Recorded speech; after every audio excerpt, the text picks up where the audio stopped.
நம்மளுடைய எஸ்கே பைக்ஸில் வந்து பார்த்தீங்கன்னா இன்றைக்கி என்ன வண்டியை பற்றி நம்ம பார்க்க போகிறோம் அப்படின்னு கேட்டிங்கன்னா R15 வெர்ஷன் 3 வெர்ஷன் 4 MT இந்த மாதிரி வெஹிக்கிளுக்கு ஒரு இன்ஜினில் வந்து பார்த்தீங்கன்னா ரேக்கரோடைய நாய்ஸ் வந்ததுன்னா அது எப்படி இருக்குன்றத பார்த்துடலாம். இங்கே பாருங்கள்,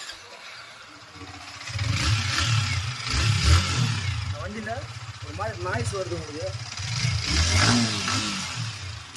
இந்த நாய்ஸ் வந்து பார்த்தீங்கன்னா என்ன விஷயம் அப்படின்னு கேட்டிங்கன்னா, இந்த இன்ஜினை வந்து ப்ராப்பராக ஆயில் மெயின்டெனன்ஸு சர்வீஸ் ப்ராப்பராக பண்ணலன்னா இந்த வண்டிக்கு அந்த ரேக்கரோட ரேட்டு வந்து பார்த்திங்கன்னா கிட்டத்தட்ட வந்து பார்த்திங்கன்னா ஒரே ஒரு ப்ராடக்ட் இன்ஜினில் ஒரே ஒரு பொருள் 7350 ரூபா கிட்ட வருது. அதனால் இந்த வண்டி வாங்குறதுக்கு முன்னாடி சில விஷயங்கள்லாம் இருக்குது, அதெல்லாம் ப்ராப்பராக மெயின்டைன் பண்ணிக்கங்க. ஏன்னா இன்ஜினோட காஸ்ட்டு கொஞ்சம் எக்ஸ்பென்சிவாக இருக்குது. ஏன்னா அது ஒரு சில விஷயங்கள்லாம் பண்ணியிருக்காங்க. மெயினாக வந்து இந்த கிளட்சி லிவர் வந்து பார்த்திங்கன்னா புரோக்கன் ஆகிருக்கு. இதோட பார்ட் நம்பரை பார்த்துக்கோங்க. பார்ட் நம்பர் வந்து பார்த்திங்கன்னா BK7H391200. ஒரிஜினல் ரேட் வந்து பார்த்தீங்கன்னா 160 ரூபா கிட்ட வரும் உங்களுக்கு. லிவர் வந்து பார்த்தீங்கன்னா இப்படி தான் இருக்கும் உங்களுக்கு. இந்த வண்டி லிவர் வந்து பார்த்தீங்கன்னா வெஹிக்கிள் கீழே சாஞ்சதுனால இங்கே பாருங்கள், இது வந்து பார்த்தீங்கன்னா லிவர் வந்து புரோக்கன் ஆகிடுச்சு.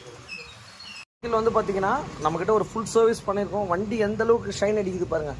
நம்ம அந்த பாலிஷ்லாம் பண்ணியிருக்கோம். உங்களுக்கு வெஹிக்கிள் எப்படி இருக்குது பாருங்கள். ஒரு ஃபுல் சர்வீஸ் பண்ணி முடிச்சுட்டு இந்த கிளட்சி லிவரில் கம்ப்ளைண்ட்டு, இந்த கிளட்சி லிவரையும் வந்து பார்த்தீங்கன்னா நம்ம ஃபிக்ஸ் பண்ணி முடிச்சிட்டோம். பார்த்துக்கோம். எல்லாம் கேம் ஷாஃப்ட் வந்து பார்த்தீங்கன்னா ரேக்கர் வந்து பார்த்தீங்கன்னா ரேட்டை மட்டும் பார்த்துங்க, டீட்டெயிலும் பார்த்துக்கோங்க. பார்ட் நம்பர் வந்து பார்த்தீங்கன்னா இதுதான் 7350 ரூபா கிட்ட வருது. எப்படி இருக்கும்னு கேட்டிங்கன்னா இங்கே பாருங்கள், இப்படி தான் இருக்கும். இந்த வண்டி வாங்கும்போது மெயினாக இந்த விஷயத்தை பார்த்துக்கோங்க. 70-17 இது எப்படி போயிடுச்சு அப்படின்னு பார்த்தீங்கன்னா இந்த பிளேயை பார்த்துக்கோங்க. இந்த பிளேனாலாம் வந்து பார்த்தீங்கன்னா இது போயிடுச்சு.